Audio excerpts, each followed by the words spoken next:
ایک زمانے کی بات ہے، ایک روشن اور سرسبز سلطنت تھی۔ وہاں کے حکمران بہت ہی نیک دل تھے۔ سلطان حارث اور ملکہ فاطمہ دونوں بے حد نرم دل اور عبادت گزار تھے، مگر برسوں تک ان کے ہاں اولاد نہ ہوئی۔ ہر رات تہجد کے بعد وہ دعا کرتے، اے رب کریم ہمیں اپنی رحمت سے اولاد عطا فرما۔ ایک دن ملکہ فاطمہ محل کے باغ میں گئیں۔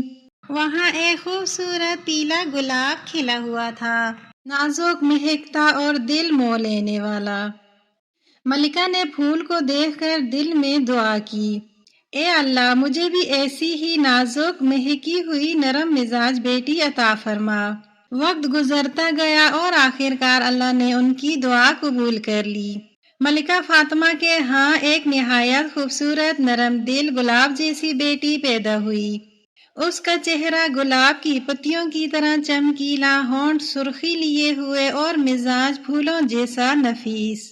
سلطان اور ملکہ نے اس کا نام شہزادی زہرا رکھ دیا۔ پوری سلطنت میں جشن منایا گیا، گلاب کی مہک بھرائی گئی، چراغاں کیا گیا اور خوشیاں بانٹی گئیں۔ سلطان حارث نے ایک شاندار دعوت رکھی اور سلطنت کی 3 نیک صالح بزرگ عورتوں کو بلایا۔ وہ اپنے علم، تقوی اور دعا کی قبولیت کے لیے مشہور تھیں۔ پہلی نیک عورت نے دعا دی، اے بیٹی تم ہمیشہ حسین، باوقار اور روشن رہو۔ دوسری بزرگ نے فرمایا، تمہارے دل میں ہمیشہ رحمت، نرمی اور محبت رہے۔ جب تیسری نیک بزرگ دعا دینے والی تھی کہ اسی وقت اچانک محل کا دروازہ زور سے کھلا اور ایک بدکار جادوگرنی اندر داخل ہوئی۔ اس کا نام زرینہ تھا۔ وہ برسوں سے لوگوں کو نقصان پہنچاتی رہی تھی، اس لیے کسی نے اسے دعوت نہیں دی تھی۔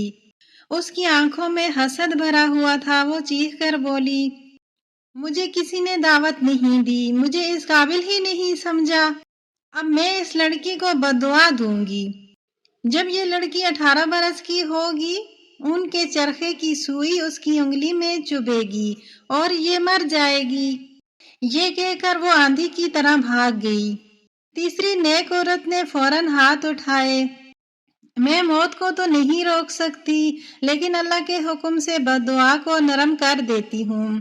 یہ مرے گی نہیں، بلکہ 100 سال تک گہری نیند میں چلی جائے گی اور صرف سچی محبت کی قوت اسے جگا سکے گی۔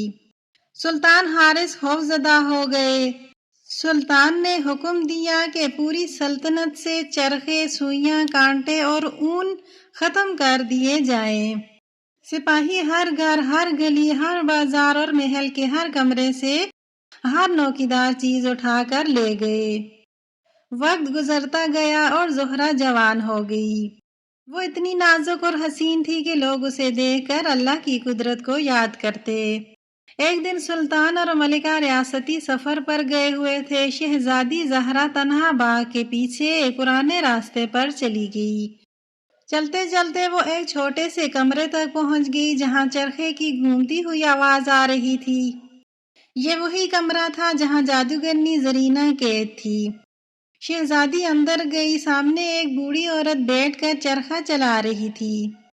زہرا نے معصومیت سے پوچھا، یہ کیا ہے اماں؟ بوڑھی عورت نے نرمی سے کہا، یہ چرخہ ہے بیٹی، اسے دیکھو۔ شہزادی نے پہلی بار چرخہ دیکھا تھا۔ وہ بے خبر تھی۔ جیسے ہی اس نے چرخے کو چھوا، سوئی اس کی انگلی میں چبھ گئی۔ زہرا زمین پر گری اور گہری نیند میں چلی گئی۔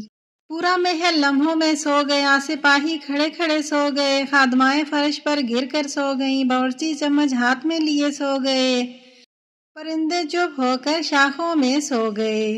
سلطان اور ملکہ واپس آئے تو محل کی خاموشی نے ان کے دل دہلا دیے۔ وہ دیوانوں کی طرح ڈھونڈتے ہوئے آخرکار اس کمرے تک پہنچے۔ ملکہ زارو کتار رو پڑی۔ سلطان کی آواز بھر آ گئی۔ وہ دونوں اس کے پاس بیٹھے بیٹھے خود بھی نیند میں چلے گئے۔ محل کے گرد اونچے اور گھنے کانٹے اگنے لگے جو پورے محل کو جنگل میں چھپا گئے۔ 100 سال گزر گئے۔ بہت سے شہزادے آئے مگر کانٹوں کی خوفناک دیوار دیکھ کر واپس لوٹ گئے۔ ایک دن ایک دور ملک کا بہادر اور نیک دل شہزادہ یوسف نے اس کہانی کو سنا۔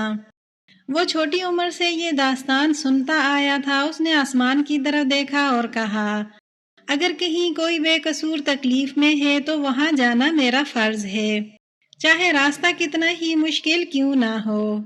وہ اکیلا نکلا، بس ایک چھوٹی سی تلوار اور اللہ پر بھروسہ۔ جب وہ اس سلطنت تک پہنچا تو کانٹوں کا جنگل آسمان تک لگا محسوس ہوتا تھا۔ یوسف نے بسم اللہ پڑھ کر تلوار اٹھائی، ایک کانٹا کاٹا، پھر دوسرا، پھر تیسرا۔ اس کے ہاتھ زخمی ہو گئے مگر اس کے قدم نہ رکے۔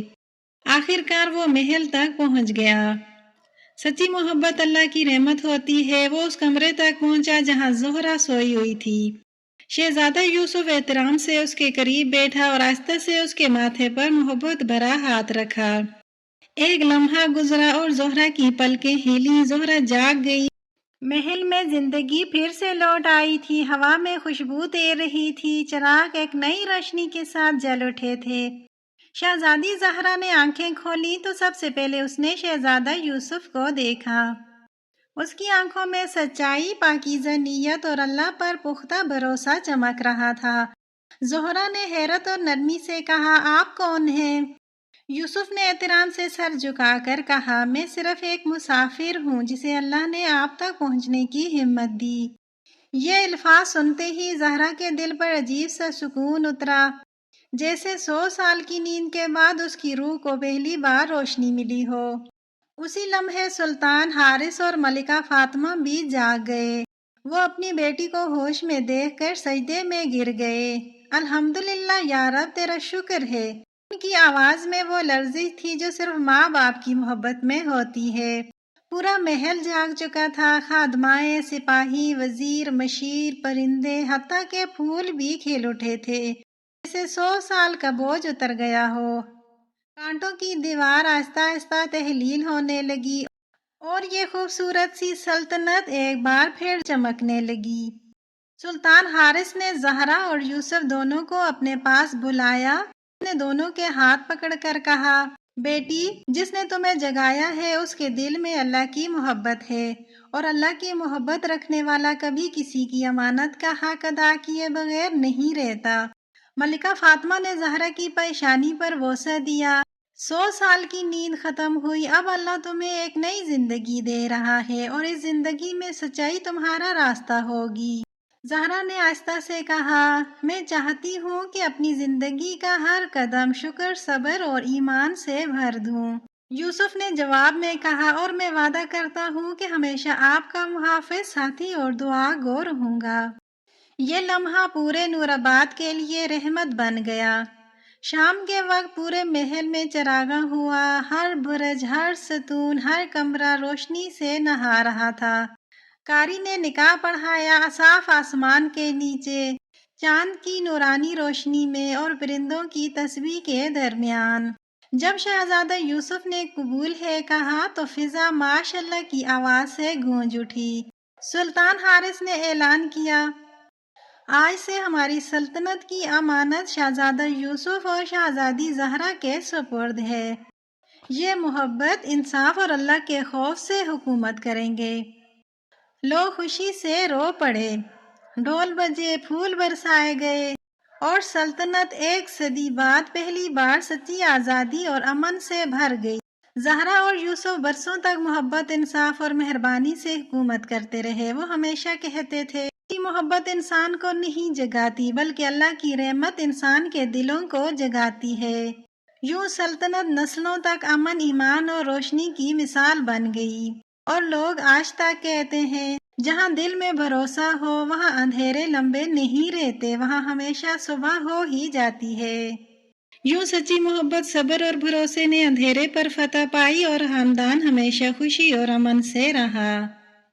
یہ تھی آج کی خوبصورت کہانی خوشبو کہانیاں ٹی وی پر۔ اگر آپ چاہتے ہیں کہ ہم آپ کے پسندیدہ یا کسی اچھے نام پر کہانی کی ویڈیو بنائیں تو ابھی نیچے کمنٹس میں وہ نام لکھیں۔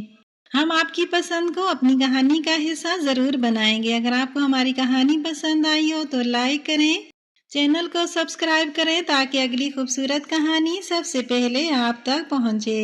ملتے ہیں ایک اور حسین کہانی میں، تب تک کے لیے اللہ حافظ۔